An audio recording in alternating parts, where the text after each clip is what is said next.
ভারতবর্ষ তথা পশ্চিমবাংলায় এভাবে হিন্দুরা অত্যাচার হচ্ছে, এভাবে হিন্দুদের দেখে দেখে মারা হচ্ছে, এভাবে হিন্দুদের সম্পত্তি নষ্ট করা হচ্ছে, তার বিহিত করার জন্যে আজকে আমরা রাস্তায় নেমেছি হিন্দু সংগঠন, সব হিন্দু সংগঠন। কিন্তু দেখা যাচ্ছে যে মুর্শিদাবাদেও একই ঘটনা, হিন্দুদের অত্যাচার, সেখানে কাশ্মীরেও তাই। এই শেষ কবে? এটা আমরা 1947 সালে যখন ওই আমাদের নেহরু আর গান্ধী যখন ভারতবর্ষটাকে 3 টুকরো করলো, তখন 2 টুকরো করলো ইসলামিক রাষ্ট্র আর ভারতবর্ষটাকে করলো হিন্দু বিরোধী রাষ্ট্রে। সেখান থেকেই এর জন্ম।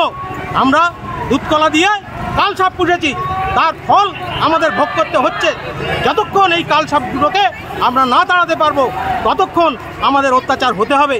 তাই আমরা সব হিন্দুরা যাতে এক জায়গায় হয়ে এই কালসাপগুলোকে আমরা তাড়াতে পারি, তার জন্যে সব হিন্দু সংগঠন আজকে রাস্তায় নেমেছে।